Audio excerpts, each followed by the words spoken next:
পিরিয়ডের সময় যদি কারোর পেন হয় তাহলে কারণ কি কি হতে পারে? ফার্স্ট অফ অল আমি বলবো আগেই আপনি গাইনোকোলজিস্টের পরামর্শ নেবেন, এটাকে ইগনোর করবেন না। নাম্বার ওয়ান কমন কারণ বেশিরভাগ ক্ষেত্রেই পিরিয়ড রিলেটেড একটা নর্মাল পেন হয়, যেটাকে আমরা বলি যে এটা নর্মাল, কিছুটা নর্মাল। সেটা কেন হয়? যে ওভুলেশন হওয়ার পর কিছু কেমিক্যালস এমনভাবে রিলিজ হয়, বা কেউ যদি একটা বড় ক্লট পাস করে তখনও একটা ইউট্রাসের কন্ট্রাকশনের জন্য পেন হয়। That is one reason.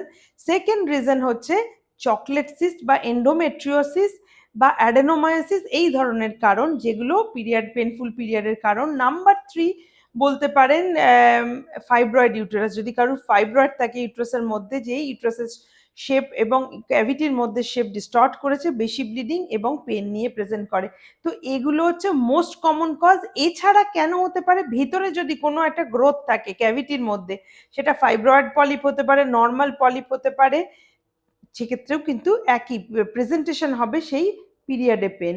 তো পিরিয়ডে পেন অনেক কারণে হয়। এছাড়া কারুর কারুর কি হয় না, যাদের বা আইবিএস আছে বা ইরিটেবল বাউল সিনড্রোম আছে, তাদেরও দেখা যায় পিরিয়ড পেন। খুব অ্যাংশাস পার্সোনালিটি, তাদেরও অনেক সময় পিরিয়ড পেন থাকে। তো পিরিয়ড পেনের এগুলো নানা কারণ।